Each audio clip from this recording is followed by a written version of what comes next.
কংগ্ৰেছে এবাৰ যোৰহাট লোকসভা সমষ্টিত বহু বেছি প্ৰত্যাহ্বানৰ সন্মুখীন হ'ব। প্ৰথম কথাটো হ'ল যে মই এতিয়াও মনত আছে গৌৰৱ গগৈ এটা শব্দ মুখত কৈছিলে, সেইটোৱে হ'লগৈ অভিমন্যু। এই যিটো অভিমন্যু শব্দ তেওঁ কৈছিলে, সেই অভিমন্যুৱে এইবাৰ যোৰহাটত হৈছেগৈ। কাৰণ তেওঁক নিজৰ দলৰে যিসকলে তেওঁক মানে পুতক তুলিবৰ কাৰণে ইমান দিনে চেষ্টা কৰি আছিলে, সেইসকলে আজি তেওঁক যোৰহাটত প্ৰাৰ্থিত্ব দি তেওঁক হৰুৱাবৰ কাৰণে চক্ৰান্ত কৰিছে। ইয়াতে যথেষ্ট সংখ্যক কংগ্ৰেছৰ নেতাকৰ্মীয়ে গৌৰৱ গগৈক যোৰহাটত হৰুৱাবৰ কাৰণে চেষ্টা কৰিছে। এটা কথা আপোনালোকে চাব, গৌৰৱ গগৈ এনে এজন লোক যিজনে সাংসদত যথেষ্ট সৱলীলভাৱে সদায় কিছু উপস্থাপন কৰে, কিন্তু ক'ৰ কৰে? অসমৰ বাহিৰত। অসমৰ খিলঞ্জীয়া লোকৰ সমস্যা আজিলৈকে কেতিয়াও উত্থাপন কৰা নাই। অসমৰ যিসকলে আজি খাটি খোৱা মানুহ, সেইসকলৰ সমস্যা আজিলৈকে উত্থাপন কৰা নাই। আমাৰ গৌৰৱ ইউনেস্কোৰ যিটো আমাৰ হেৰিটেজ ছাইট হ'ব, তাৰ বিষয়ে সাংসদত কেতিয়াও একো উপস্থাপন কৰিব পৰা নাই। ৰংঘৰত আজি যি এটা সৌন্দৰ্যবৰ্ণ ডাঙৰ এটা প্ৰজেক্ট লৈছে, সেই বিষয়ে এটাও মন্তব্য দিয়া নাই। আমাৰ ঐতিহ্যৰ বিষয়ে, আমাৰ গৌৰৱৰ বিষয়ে আমি জীৱনত গৌৰৱ গগৈ ডাঙৰে কেতিয়াও একো উপস্থাপন কৰা নাই। খালি সেইসকল মানুহৰ বিষয়ে উপস্থাপন কৰে যিসকলে আমাৰ অসমৰ জনজীৱনত আমাক সদায় ক্ষতি সাধন কৰি আছে। সেইসকল মিয়া মানুহক সপক্ষে তেওঁ সদায় সদনত মাত মাতি আহিছে, যিসকলে আমাৰ উজনি অসমৰ লগত কোনো সম্পৰ্ক নাই। উজনি অসমৰ কোনো আজিলৈকে সমস্যা সমাধানৰ ক্ষেত্ৰত গৌৰৱ গগৈ মাত মতা নাই। আৰু শিৱসাগৰ সমষ্টিয়ে মানুহক বচাই থাকিবৰ কাৰণে আৰু কেতিয়াও ভোটদান নকৰে। যোৱাবাৰ অখিল গগৈক ভোটদান কৰিলে, শিৱসাগৰ সমষ্টি লাহে লাহে পিছুৱাই গৈছে। আজি তেনেধৰণৰ কোনো সিদ্ধান্ত এইবাৰ শিৱসাগৰবাসী বা যোৰহাটবাসীয়ে নলয়, যোৰহাট লোকসভাবাসীয়ে নলয়। যোৰহাট লোকসভাবাসীয়ে এইবাৰ উন্নয়নৰ লগত থাকিব, মোদী ডাঙৰীয়াৰ ডেভেলপমেণ্টৰ লগত থাকিব, মোদী ডাঙৰীয়াৰ সপোনৰ যিবোৰ এই অমৃতকালৰ এই ব্যৱস্থা তাৰ লগত থাকিব।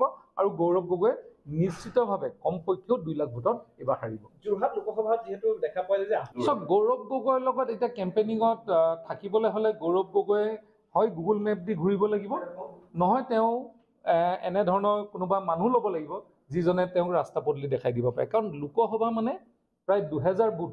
মই নিজেই যোৱাবাৰ খেলিছিলোঁ। মই নিজে যোৱাবাৰ খেলাৰ পিছতো সেই সময়ত প্ৰায় 90% সেই সময়ত PCC বুলি কয়, প্ৰাথমিক কংগ্ৰেছ কমিটি থকাৰ পিছতো আমি প্ৰবল প্ৰত্যাহ্বানৰ সন্মুখীন হৈছিলোঁ। আৰু আমি দেখিছিলোঁ যে সেই সময়ত ভোটৰ বিন্যাস আৰু ভোটৰ ব্যৱস্থাটো কি আছিলে।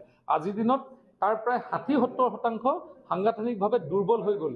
আৰু এই দুৰ্বল সংগঠনেৰে আৰু তাকো আভ্যন্তৰীণ কণ্ট্ৰলৰ এতিয়াও ইমান দুৰ্বল, তাৰ ভিতৰত নিজৰ কণ্ট্ৰল, এই নিজৰ কণ্ট্ৰলৰ যোগেদি তেওঁলোকে কেতিয়াও আগবাঢ়িব নোৱাৰে। সুৰুজ দিহিঙীয়া ডাঙৰীয়াক মাতি নি পেলাই কংগ্ৰেছৰ টিকেট দিম বুলি দিল্লীলৈ লৈ গৈছিলে, আৰু তাৰে পৰিণতিত আজি তেওঁ মন ভাঙি গৈছে। আজি এই দলটো হয় কোনোবা মুখ্যমন্ত্ৰীৰ পুতেক হ'ব লাগিব, নহ'লে প্ৰাক্তন মুখ্যমন্ত্ৰীৰ ল'ৰা হ'ব লাগিব, নহয় দিল্লীত মানুহে চিনাকি হ'ব লাগিব, নহ'লে ইয়াত আমাৰ বিজুলী কলিতা মেধিৰ নিচিনা মানুহে যেনেধৰণে ভাৰতীয় জনতা পাৰ্টীৰ টিকেট পায়, সেই ব্যৱস্থা কিন্তু কংগ্ৰেছত নাই। আহোম ভোটাৰ বুলি ক'লে এটা ভুল বাৰ্তা যাব। যোৰহাটত যদিও লোকসভাত আমাৰ এটা সময়ত স্বৰ্গদেউসকলৰ গড়গাঁৱৰ পৰা আৰম্ভ কৰি চৰাইদেউৰ পৰা আৰম্ভ কৰি ৰংপুৰৰ পৰা কৰি যোৰহাটৰ সকলোকেইখন ৰাজধানী সামৰি পেলাই যোৰহাট লোকসভা। কিন্তু যোৰহাট লোকসভাত অন্যান্য বহু যেনে চুতীয়া জাতি জনগোষ্ঠীৰ পৰা আৰম্ভ কৰি বহুখিনি আছে।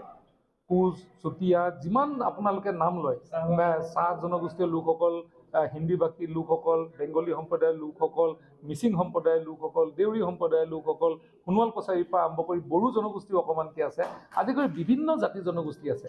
এই সমীকৰণটো অকল আমি নিজৰ জাতি জনগোষ্ঠীৰ কথাটো আমি যদি এই যিটো আমাৰ গণতন্ত্ৰ তাত টানি অনাটো এইটো ভুল হয়। নিৰ্ণায়ক হ'লেও আমি সকলোৱে আমাৰ নিজৰ কিছু সিদ্ধান্ত আছে।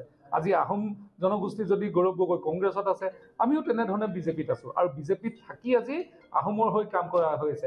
আজি তৰুণ গগৈ ডাঙৰীয়া আহোম জনগোষ্ঠীৰ এজন মুখ্যমন্ত্ৰী আছিলে, 15 বছৰ কাল মুখ্যমন্ত্ৰী আছিলে, কিন্তু লাচিত বৰফুকনৰ সেই ডাঙৰ মূৰ্তি কেতিয়াও তেওঁ বনাবলৈ সপোন দেখা নাছিলে। কোনে কৰিলে? ডক্টৰ হিমন্ত বিশ্ব শৰ্মা ডাঙৰীয়াই কৰিলে। কোনে উন্মোচন কৰিলে? প্ৰধানমন্ত্ৰীজন আহি আজি উন্মোচন কৰিলে।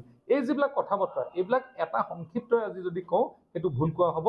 আমি জানো যে যোৰহাটত বসবাস কৰা সকলো জাতি জনগোষ্ঠীৰ লোকে প্ৰায় 70% লোকে এইবাৰ মোদী ডাঙৰীয়াৰ পক্ষত ভোটদান কৰিব, আৰু গৌৰৱ গগৈক এইবাৰ জীৱনত গৌৰৱ গগৈয়ে সকলোতকৈ ডাঙৰ প্ৰত্যাহ্বান এইবাৰ পাব।